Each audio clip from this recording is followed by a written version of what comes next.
हनुमान जी बैठे थे राम सेतु रामेश्वरम में, बैठ करके राम सेतु का दर्शन कर रहे थे, राम जी का चिंतन कर रहे थे। इतने में ही शनि महाराज आए। हनुमान जी ने कहा, अरे आइए आइए आइए भगवान, आप कैसे आए? बोले भैया अब हम बोरिया बिस्तर सब लेकर के आए हैं, 7.5 साल आपके संग ही रहेंगे। 7.5 साल के लिए आती है शनि की दशा।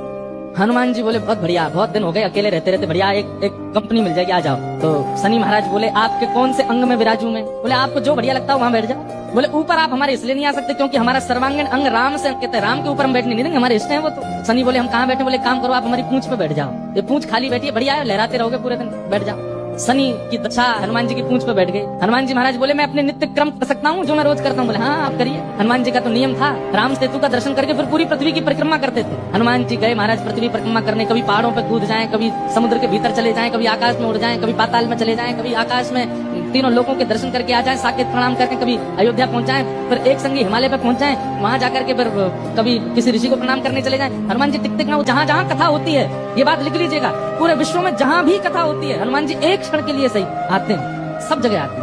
अब अपनी संध्या वंदन करके तीनों लोगों की परिक्रमा करके पृथ्वी परिक्रमा करके फिर हनुमान जी ने लिस्ट निकाली कहाँ कथा चल रही, सारी कथाओं में गए, एक सेकंड के लिए चले जाते हैं। 40 डिग्री सेल्सियस में, कभी -40 में पहुंच जाते हैं, कभी आकाश में चले जाते हैं, कभी रसातल में पाताल में पहुंच जाते हैं। 7 घंटे बाद श्री हनुमान जी महाराज गंगा जी के तट पर आकर के जैसे ही बैठे, शनि महाराज लुढ़क करके गिर पड़े। बोले हाथ जोड़े तुम्हारे भैया, नहीं रहना हमको आपके साथ, आप अकेले ही रहो, नहीं रह पाएंगे। बोले 7 घंटे में आपने हमारी हालत कर दी, 7 साल में तो आप शनि पर ही शनि चढ़ा दोगे। हनुमान जी महाराज बोले भैया देखो एक बात हमारी सुनो, जिनके सिर पर राम ग्रह लगा हो, जिनके सिर पर कृष्ण ग्रह लगा हो, भूल करके भी वहां मत चले जाना, नहीं तो शनि की 7.5 शनि पे उल्टी हो जाएगी। तब श्री शनि महाराज कभी किसी कृष्ण भक्त पर, कभी किसी राम भक्त पर, शनि नहीं कोई ग्रह नहीं आता।